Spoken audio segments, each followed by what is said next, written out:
अल्ताफ हुसैन साहब ने कहा कि इलेक्शंस का बॉयकॉट करें जब तक एमक्यूएम लंदन को इजाज़त नहीं मिलती कंटेस्ट करने की। इस वक्त जो एमक्यूएम कर रही है मुतालबा वो डीलिमिटेशन पे है और यहाँ ज्यादती हुई है। कुछ ऐसी पेरिफेरीज हैं कराची जो कराची से बाहर की थी, जैसे एमक्यूएम पहचान अल्ताफ हुसैन की वजह से 10 मिनट तक नॉर्थ आजमाबाद के इलाके में डकैती होती रही है। इमरान खान के बाद तो उनके सारे गुनाह माफ हो जाने चाहिए। जो कुछ इमरान खान ने कर दिया अल्ताफ हुसैन ने तो उसका अशरे अशीर भी नहीं किया था। मेरा ताल्लुक कराची से है, हम बड़ा डरते हैं, घबराते हैं बहुत सारी बातें करते हुए। अस्सलाम वालेकुम, आप देख रहे हैं मुबश्शिर लुकमान यूट्यूब चैनल। मेरा नाम मुबश्शिर लुकमान है और कराची के हालात जो हैं वो काफ़ी पेचीदा होते जा रहे हैं। आपको पता है वहाँ 15 तारीख को लोकल बॉडीज़ इलेक्शन होना है। अब ये भी नहीं पता इस वक्त होना भी है कि नहीं होना, क्योंकि एमक्यूएम अब शायद सुप्रीम कोर्ट को अप्रोच कर रही है उसको रोकने की। उनके काफ़ी खदशात हैं उसमें, कोई डीलिमिटेशन के बारे में और चीज़ों के बारे में। लेकिन आज एक मैंने वीडियो देखी, लंदन से एक क्लिप चल रही थी जिसमें अल्ताफ हुसैन साहब ने कहा कि इलेक्शंस का बॉयकॉट करें जब तक एमक्यूएम लंदन को इजाज़त नहीं मिलती कंटेस्ट करने की। तो ये टॉप ट्रेंड चल रहा है। 32,000 अभी तक उसको रीट्वीट्स हो चुकी हैं और इसका मतलब है कि ये काफ़ी मसला होने वाला है। और अगर ऐसे इलेक्शन जिसमें मेजॉरिटी लोगों की नहीं पार्टिसिपेट करेगी तो उनको जायज़ कौन मानेगा। लेकिन कराची के बारे में डिस्कशन करने के लिए मुझे ज्वाइन किया है हमारी दोस्त एम्बर दानिश ने, सीनियर तज्जियाकार है। एम्बर, आपका शुक्रिया। मुझे ये बताइएगा कि ये क्या हो रहा है कराची में, एमक्यूएम को क्या मसले हो रहे हैं। अभी तो सुलह हुई है तो अब फिर बॉयकॉट करने की बातें कर रहे हैं। अस्सलाम वालेकुम। जी बिल्कुल, कराची की जो सिचुएशन है वो पॉलिटिकली बड़ी पेचीदा है और बड़े अरसे बाद जो ऑप्टिक्स है ना वो सारे वापस से कराची की तरफ आ गए हैं। टीवी पर मुस्तकिल कराची की सियासत डिस्कस भी हो रही है। एमक्यूएम के जो बिल्कुल इस वक्त मर्जर की बातें हो रही थी बड़े दिनों से और अभी भी हो रही हैं और बड़ा पॉजिटिव और शायद होपफुल से है हम लोग भी कि शायद ये मर्जर हो जाएगा, जिसकी किसी हद तक जरूरत भी है। क्योंकि अगर आप 2018 के इलेक्शन देख लें, उसके बाद जितने भी बाई इलेक्शन हुए हैं तो एमक्यूएम का वोट बहुत बुरी तरह टूटा है, जिसमें एक कॉल जो है वो लंदन से भी आती है जो बायकॉट की होती है। फिर उसके बाद जो वोटर निकलता है जो समझता है कि भाई चले एमक्यूएम का जो भी धड़ा है इस वक्त पाकिस्तान में उसको वोट कर देते हैं, वो पीएसपी में भी डिवाइड होता था। वो उसमें से महाजिर कौमी मूवमेंट जो अफाक अहमद साहब की वो भी होती थी, एमक्यूएम पाकिस्तान भी होती थी, कहीं से हम कह सकते हैं कि फारूक सत्तार साहब भी लड़े होते थे। तो इस तरह अगर आप उन सबको ऐड कर लें तो एमक्यूएम कहीं ना कहीं इलेक्शन जीत रही होती थी, लेकिन क्योंकि वो डिवाइड हुआ हुआ है तो टूट रहा है। और अगर वाकई जैसे कल मैं मुस्तफा कमाल साहब को सुन रही थी, वो कह रहे थे कि भाई अगर हमारे रीयूनियन से किसी को मसला हो रहा है और लोग घबरा रहे हैं तो फिर इसका मतलब ये ठीक हो रहा है। भाई जाहिर है एक पार्टी है उसको तोड़ दिया गया, आप समझे, पानी बहुत सारा जमीन पे पड़ा हुआ था, उस पर बीच में एक बड़ा सा पत्थर डाल दिया हमने, पानी इधर उधर स्कैटर्ड हुआ है। जब आप उसको उठाएंगे तो पानी दोबारा अपनी जगह पे आ जाएगा ना। ये बिल्कुल इसी तरह है जो होना भी चाहिए। लेकिन इस वक्त जो एमक्यूएम कर रही है मुतालबा वो डीलिमिटेशन पे है। हम चाहे वो जमात इस्लामी हो, जमात इस्लामी एक भी बहुत बड़ी आवाज है कराची की, पीटीआई इतनी सीटें ली हैं उन्होंने 2018 में, हम उनको भी इग्नोर नहीं कर सकते। लेकिन क्योंकि बात ये सारा फड्डा ये है कि जी एमक्यूएम ने क्योंकि डीलिमिटेशन पे बात की है तो शायद कहीं वो खड़े हुए नजर आते हैं और इस मामले में वो एमक्यूएम का साइड नहीं ले रहे, जो मुझे लगता है कि कहीं इन सबके साथ ज्यादती है। अगर ये डीलिमिटेशन का प्रोसेस जो है वो सही तौर पे मुकम्मल नहीं होता है क्योंकि इसमें बड़ी ज्यादती हुई है, और जो इलेक्शन कमीशन के भी बाई लॉज हैं उनमें भी है कि जो सिंध हुकूमत, जो सूबाई हुकूमत है, वो उसका कोई रेवेन्यू का बंदा जो है वो डीलिमिटेशन की कमेटी में शामिल नहीं होगा। वो असेस जरूर कर सकता है लेकिन वो नहीं होगा। लेकिन इन लोगों ने, क्योंकि सारा मसला ये है कि आपकी जो लोकल बॉडीज हैं या जो सबसे बड़ा टीयर और थर्ड टीयर ऑफ गवर्नमेंट है, इसको आईनी प्रोटेक्शन हासिल नहीं है, तो बड़ा आसान होता है सूबाई हुकूमतों को छोटे छोटे लॉज पास करके, लोकल बॉडी इलेक्शन एक्ट पास करके वो चेंजेस ले आते हैं। तो यही काम सिंध हुकूमत ने किया, वो एक छोटा सा चेंज ले आए जिसके थ्रू बड़ी आसानी से जो सिंध रेवेन्यू का जो बंदा था वो डीलिमिटेशन के प्रोसेस में शामिल रहा और यहाँ ज्यादती हुई है। कुछ ऐसी पेरिफेरीज हैं कराची जो कराची से बाहर की थी, जैसे गिदाब टाउन हो गया, उनको लाया गया कराची में और वहां पे 28,000 29,000 पे यूसी काउंसिल बना दी गई है। और उसके मुकाबले में अगर आप बहुत से ऐसे हल्के जहां पे एमक्यूएम को एतराजात हैं, 80,000 90,000 97,000 लोगों की भी यूसी काउंसिल बनी है, तो कहाँ एक तरफ इतने ज्यादा लोग से की वोट से कोई एक यूनियन काउंसिलर बनेगा तो वहां पे 28,000 से बनेगा, और वो इलाके हैं जो गोट वगैरह हैं जहां से पीपल्स पार्टी के जीतने के चांसेस ज्यादा है। तो आप समझ लें कोई 30 से 40 यूसी काउंसिल ऐसी हैं जो आराम से पीपल्स पार्टी के पास आ चुकी हैं, समझे, बगैर इलेक्शन जीते हुए।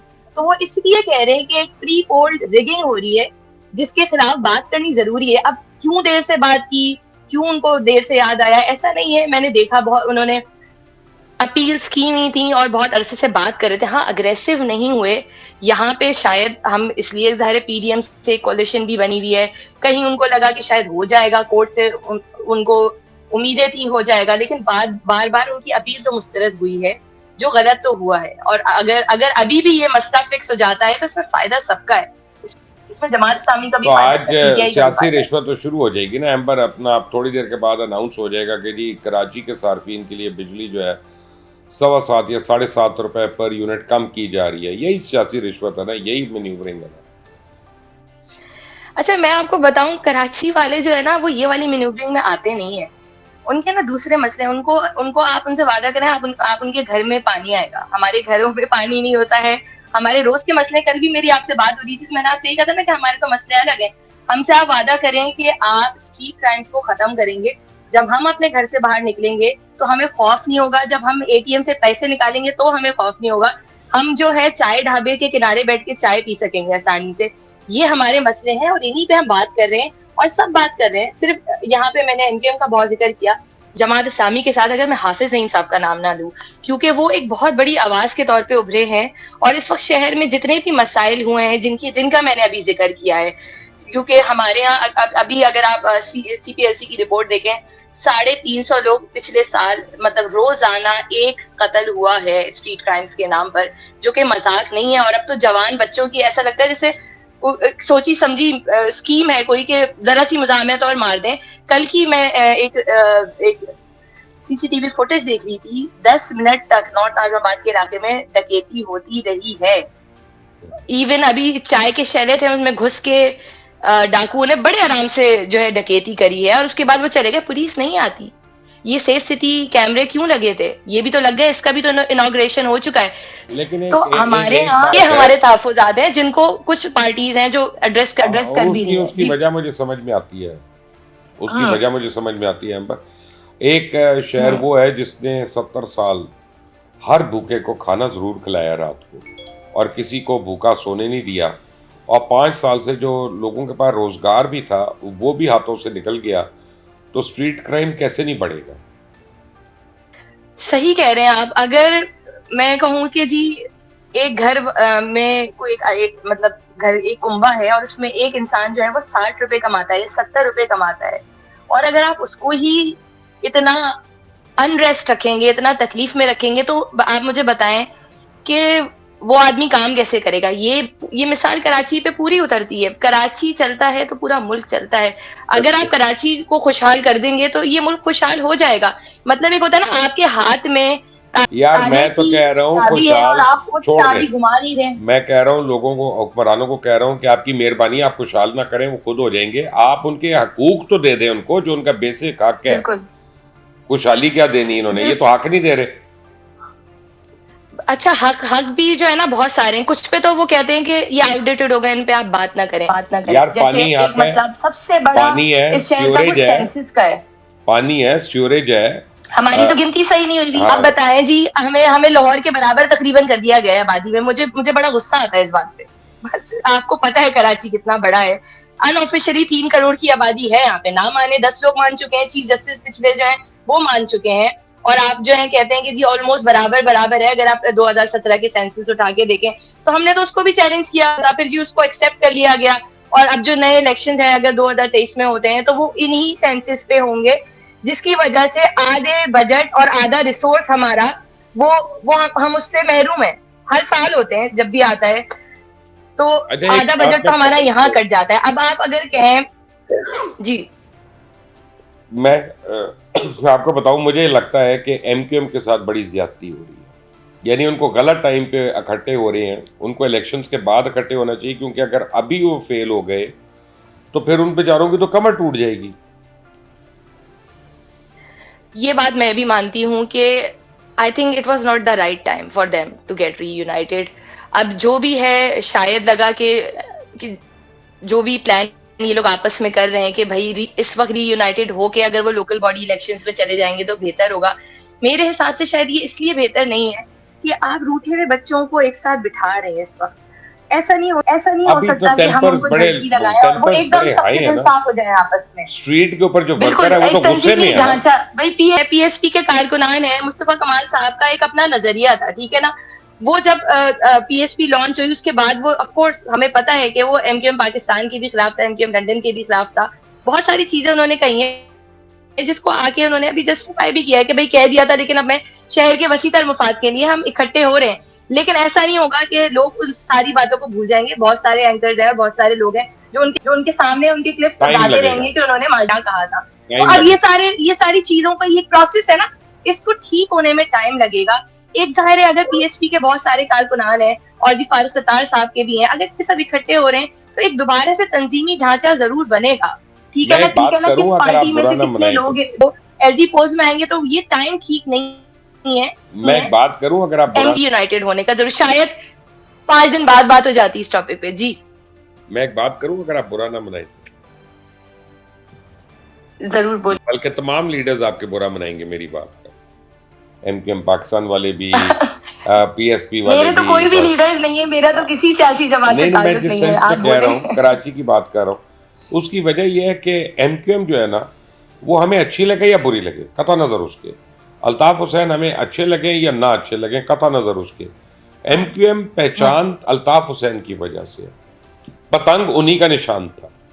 जब तक अल्ताफ हुसैन नहीं होंगे, वहाँ पे लीड नहीं करेंगे, ये कितनी देर ये यूनिफिकेशन चलेगी। लोग कहेंगे यार ये अभी अपने मतलब को एक साथ हो गए, महीने में फिर इन्होंने लड़ाई हो जानी, क्योंकि जितनी बातें हो चुकी हैं ना वो अनडू तो नहीं होंगी। तो क्या यानी आप कोई थोड़े अरसे के बाद, आज तो नहीं लेकिन कुछ 6 महीने के बाद, इलेक्शन से पहले, जनरल इलेक्शन से पहले, आप वो पॉसिबिलिटी देख रही हैं कि अल्ताफ हुसैन साहब दोबारा आ जाएं? क्योंकि मेरा ख्याल है कि इमरान खान के बाद तो उनके सारे गुनाह माफ़ हो जाने चाहिए। जो कुछ इमरान खान ने कर दिया, अल्ताफ हुसैन ने तो उसका अशरे अशीर भी नहीं किया था। अच्छा, मैं भी आपकी इस बात से मुत्तफिक जरूर हूँ, लेकिन मैं अपना तजिया शायद ना दूं। मेरा ताल्लुक कराची से है, हम बड़ा डरते हैं, घबराते हैं बहुत सारी बातें करते हुए। लेकिन जब से ये सारा यूनिफिकेशन का जो प्रोसेस चला है, सारे धड़ों को दोबारा मिलाने की बात हुई है, तो जितने भी सहाफ़ी हैं और जितने भी लोग हैं, और कराची की आवाम की भी बात करूंगी, जिनका मैंने तजिया सुना, सब ने यही कहा कि सबको मिला रहे हैं, लेकिन जो एमक्यूएम की पहचान है उनको आप माफ नहीं कर रहे। शायद ये एक बहुत बड़ा फैक्टर है। अगर आप उनको भी जम कर देंगे आपस में, और इसी आपकी बात को ऐड करते हुए कि भाई जब इमरान खान साहब इतना कुछ करने के बाद भी अभी तक कोई एक्शन तो नहीं लिया गया है, ये तो मैं नहीं कहूंगी कि उनके खिलाफ एक्शन नहीं हुआ, माफी की तो बात मैं आपको एक वजह बताता हूँ, मेरे किया जा सकता है। आई थिंक एक मौका दिया जा सकता है। और फिर एक चीज और मैं ऐड करूंगी, और फिर आप देख ले भाई, अगर हम ये कहते हैं कि जी लंदन का फैक्टर है ही नहीं और हम उसको डिनाई कर रहे हैं, तो ठीक है, फिर आने के बाद देखने दें। हो सकता अगर वो फेलियर है तो वो पता चल जाएगा। मैंने पिछले इलेक्शंस में, बाई इलेक्शंस में देखा था, जहाँ 4.5 लाख वोट पड़ते थे, वहाँ एमक्यूएम लंदन के बॉयकॉट के बाद सिर्फ 48,000 वोट पड़े हैं। अगर वो इफेक्टिव नहीं है तो बाकी का वोटर कोमा में चले गए थे, और हर हल्के में हर बारी। जी ऐसे ही है, ये बात सही है। और इसमें जाहिर है हम देख रहे होते हैं कि ट्विटर पे ट्रेंड्स चल रहे होते हैं जिस टाइम ये इलेक्शन हो रहे होते हैं, बाई इलेक्शन, तो टॉप ट्विटर ट्रेंड यही चल रहा होता है बॉयकॉट का, ठीक है ना। लेकिन उसमें बहुत सारी बातें, मुझे ऐसा लगता है कि ये तो फैक्टर है, लेकिन इस शहर के लोगों को आप किसी सियासी जमात से कोई उम्मीद प्रॉब्लम एक और है एम्बर, आप एक बात समझने की कोशिश करें, हम निकलते नहीं है वोट देने। एमक्यूएम वालों को भी एक बात समझनी पड़ेगी। देखिए, मैं अल्ताफ हुसैन साहब से मेरी कोई दोस्ती नहीं है, थी एक जमाने में, बहुत ज्यादा थी, लेकिन अब तो बहुत ज्यादा हम एक दूसरे के खिलाफ रहे। लेकिन मैं खुलकर बात कर सकता हूँ, मैं I can afford to do that. देखिए, बहुत ज़्यादा लोग कराची में जिन्होंने पीएसपी को, एमक्यूएम पाकिस्तान को, फारूक सत्तार साहब को, इंसारों को, आफाक साहब को रिजेक्ट किया ना मुख्तलिफ मरलों पे, हर दफ़ा धांधली नहीं हुई है, रिजेक्ट जो किया है मुख्तलिफ मरलों पे, लोग ये कहते हैं कि यार अल्ताफ हुसैन जैसा मर्जी है, तुम्हें बनाने वाला वो है, तुम्हारा बेनिफैक्टर वो है। उन्होंने इमरान खान को जाके वोट दे दिया अल्ताफ हुसैन के खिलाफ, लेकिन उन्होंने उन लोगों को नहीं दिया जिन्होंने अल्ताफ हुसैन को गद्दार का, ये का, उनका तुम्हारी पहचान तो वही है। तो ये इनको भी रियलाइज होना पड़ेगा किसी ना किसी वक्त पे। आप ये बात बहुत हद तक सेंस करती भी है, और ये वजह है कि 2018 में हम जितना भी कह लें कि हाँ धांधली हुई और आरटीएस बैठा बहुत सारे, लेकिन हम एक फैक्टर है, हम इसको डिनाई नहीं कर सकते कि एमक्यूएम का पढ़ा लिखा वोटर पीटीआई की तरफ चला गया था। अच्छा, मैं यहाँ था इसलिए बोलती हूँ क्योंकि वो वोटर जो है ना वापस से न्यूट्रल हो गया है। न्यूट्रल का वर्ड क्योंकि आजकल बड़ा इस्तेमाल हो रहा है, तो हम इसको यहाँ भी इस्तेमाल कर लेते हैं। वो दोबारा से न्यूट्रल इसलिए हुआ है क्योंकि पीटीआई की तरफ जब लोग गए थे, लोग एक्सपेक्ट कर रहे थे कि भाई खान साहब ने जो नारा लगाया है कि भाई वजीर आजम जो है वो कराची से होगा, तो शायद वाकई वजीर आजम कराची से हो जाएगा, या चले खान साहब जो हैं वो इस शहर की के भले के बारे में जरूर सोचेंगे। उनका ये ख्याल था, जो कि नहीं हुआ। 2018 के बाद जब खान साहब की जितनी भी उन्होंने सीटें दी हैं, 14 उनके एमएनए थे कराची से, कोई मजाक नहीं है। सदर था आपका, गवर्नर था जो सिंध से था, वो 18वीं तरमीम के पीछे छुप गए ये लोग। कुछ नहीं करा उन्होंने। एक वाहिद प्रोजेक्ट था ग्रीन लाइन बस का, वो भी नवाज शरीफ साहब के जमाने का लाया हुआ था। तो जो वोटर एमक्यूएम का गया था ना उनके पास, वो दोबारा से न्यूट्रल होके अब दाएं बाएं देख रहा है कि अब उसको वोट किसको करना है। एमक्यूएम की बड़ी हम बुराइयां कर सकते हैं, अल्ताफ हुसैन की हम बड़ी बुराइयां कर सकते हैं, लेकिन ये भी तो फैक्ट है ना एम्बर। मैं लाहौर बैठ के आपको ये फैक्ट बता रहा हूँ, और मैं मान रहा हूँ कि कराची में या हैदराबाद में जितनी भी तरक्की हुई है वो हुई तो सिर्फ एमक्यूएम के टाइम पे हुई है ना, और तो कभी भी नहीं हुई। देखिए, एमक्यूएम के टाइम पर भी कह सकते हैं आप, बिल्कुल। और उसमें जाहिर और थोड़ी बहुत जमात इस्लामी के टाइम पे में होती थी उस टाइम। ये देखिए, आप वो जमात इस्लामी के टाइम की और एमक्यूएम की टाइम की जो बता रहे हैं ना, वो जमाना मुशर्रफ साहब का है। उसमें हम उनको भी क्रेडिट हमें देना पड़ेगा। मुशर्रफ साहब के जमाने में, या आप कहें जितने भी हमारे जर्नल्स आते हैं, वो लोकल बॉडीज को एम्पावर करते हैं। उसकी वजह है ना, मैं आपको एक बात कहूं, बिल्कुल सही है। लेकिन आपको मैं एक बात बताता हूँ, सबसे इंपॉर्टेंट बात यह कि अभी इमरान खान की हुकूमती विफाक में और उनकी इतनी ज़्यादा रिप्रेजेंटेशन थी। मैंने खुद इमरान खान को ये कहा था कि कराची सारी उम्र के लिए ले सकते हैं अगर आप कराची की सीट रिटर्न कर लें और बाकी सीटों को छोड़ दें। उन्होंने कहा नहीं, मैंने मियाँ वाली नहीं छोड़नी, और कराची उन्होंने छोड़ दी। अगर वो रिटेन कर लेते तो उसका ज़मीन आसमान का फ़र्क पड़ना था। मैं आपको बताऊं कि अगर वो चले, ये गलती भी उनसे हो गई। अगर वो कराची में आके महीने में एक रात ठहर लिया करते ना, और इस शहर के लिए सिर्फ बात कर लिया करते, कराची उनका था, कराची उनका हो गया था 2018 में। हम वही बात के भले धांधली हुई थी, सब कुछ हुई थी, मैं मानती हूँ, लेकिन भाई हमने ये क्या था, ऑन पेपर आ गया था कि खान साहब ने इतनी सीटें ले ली कराची से, लोग मेंटली खान साहब के हो गए। हमने ये देखा था कि एमक्यूएम वो पार्टी है जिसकी कैपेसिटी थी डिलीवर करने की, चाहे मुशर्रफ साहब का पैसा हो, चाहे जिसका मर्जी पैसा हो। यहाँ पे पैसा था, 1100 बिलियन तक अनाउंस हो गया, लेकिन वो लग ही नहीं सकता था क्योंकि कैपेसिटी नहीं थी पीटीआई की लोगों तक डिलीवर। देखिए, बात विल की है, और विल की भी है, क्या वो वाकई चाह भी रहे थे करना? मैं तो यहाँ पे थोड़ा सा मैं डाउटफुल भी हो जाती हूँ, क्योंकि मुशर्रफ साहब चाहते भी थे कराची की बेहतरी करना। अच्छा, उसके बाद जो है, जो हुकूमत पीएमएलएन की आई है, जिसमें 2015 में ऑपरेशन भी हुआ है, यहाँ हालात सुधरे हैं बीच में, कुछ नहीं तो भाई यहाँ पर ग्रीन लाइन का मंसूबा शुरू हो गया। यहाँ तो ट्रांसपोर्ट का आपका हाल पता है, यहाँ पे किस तरह की किस हाल की ट्रांसपोर्ट रही है। तो एक वाहिद मंसूबा भी उन्होंने शुरू करा के चले गए थे नवाज शरीफ साहब। तो कुछ थोड़ा बहुत काम शायद उनकी भी विल थी, तो कुछ ना कुछ थोड़ा बहुत वो उन्होंने इस शहर के लिए कर दिया था। उसके अलावा किसी के जमाने में शहर के लिए काम नहीं हुआ। हाँ, ये मैं मानती हूँ कि एमक्यूएम की कैपेसिटी है, और हमेशा उन्होंने मिडिल क्लास के जो मसाइल है ना उनको उजागर किया है, जिसमें कोटा सिस्टम को इवन लो मिडिल हाफिज रहीम साहब भी बात करते हैं। एक जो मसला, जो गलती एमक्यूएम से हुई ना, हाँ, एक जो गलती एमक्यूएम से हुई, वो भूल गए कि वो किस वजह से पॉपुलर थे। वो मिडिल क्लास के इश्यूज को डिलीवर करते थे, और वो आज भी इसको करेंगे, तो वो वहीं दोबारा खड़े हुए होंगे जहां जैसे लोगों ने उनको अपना दिल दे दिया था। वो ग्राउंड में उतरना भूल गए और लोग फिर उनको भूल गए। Amber, thank you very much for joining us. I hope कि कराची की किस्मत अब जागे किसी तरह, और कराची को उसका जायज हक मिले यानी कोई एहसान नहीं है कराची वालों के ऊपर, उनका जायज़ हक है, उनकी बुनियादी हकूक़ हैं जो उनसे सलब किए जा रहे हैं। आज चैनल को सब्सक्राइब करिएगा, बेल आइकॉन को प्रेस करिएगा। अंटिल द नेक्स्ट टाइम, अल्लाह हाफ़िज़।